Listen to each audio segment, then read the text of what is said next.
بسم اللہ الرحمن الرحیم الحمدللہ وقفا والصلاة والسلام علی من لا نبی بعد اما بعد۔ میں حکیم محمد حنیف خان اور آپ دیکھ رہے ہیں ہمارا یوٹیوب چینل حکیم محمد حنیف خان۔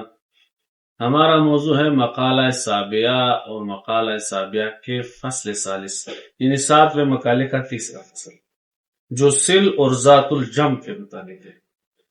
سل ایک قرح، ایک زخم ہے جو پھیپھڑوں کے اندر اور سینے کے اندر پیدا ہوتا ہے، اور تپ دق اس سل کی تعبیہ ہے، یعنی کہ اسی کے ساتھ لازم ہے۔ علاج اس کا قرص کافور، ہم غلطی سے قرص کہتے ہیں، قرص کافور۔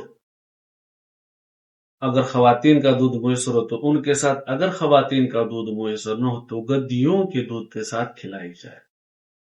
اور غذاؤں میں اسے چوزہ مشویہ، بھنے ہوئے چوزے، لیکن یہاں اطباء کا اختلاف ہے۔ بعض کہتے ہیں کہ بھنے ہوئے چوزے اس کے لیے بہترین ہے، اور بعض کہتے ہیں کہ اس کے لیے ابلے ہوئے چوزے، چونکہ وہ زود ہضم ہے، اسے کھلایا جائے۔ اور سرطان، جس کو عربی میں کیکڑا کہتے ہیں، اور اسی سل کی بیماری میں مریض کے دستوں کے اوپر کنٹرول کرنے کے متعلق بھی تدبیر جاری رکھے۔ دوسری قسم ہے ذات الجم، پہلو کا ورم، پہلو کا درد۔ اس میں اطباء کا اختلاف ہے۔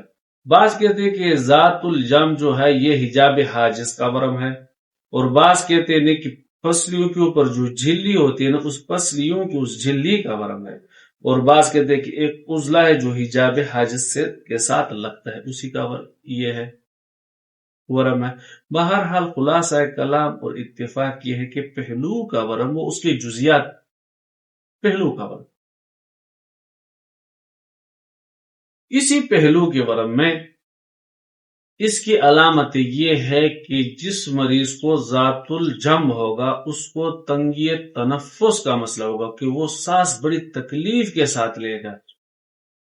اور دوسری علامت اس کی یہ ہے کہ وہ مریض شدت کے ساتھ کھانستا رہے گا، کھانسی اسے آئے گی۔ اور تیسری علامت یہ ہے کہ اس شخص کے پہلو میں درد چبھن والا ہوگا، یعنی کہ چوبنے والا درد ہوگا، جو اسے چوبتا ہے۔ علاج اس کا کہ رگ باسلیک کی فسد کی جائے اور بڑی کثرت کے ساتھ خون نکالا جائے۔ خون نکالنے کے بعد، فسد کرنے کے بعد، آلو بخارا شیرین، عناب، بنفشہ، سپستان جس کو اردو میں لسوڑے کہتے ہیں، اور تخم ختمی اور ملٹھی کے جو شاندے کے ساتھ مریض کو دست لائے۔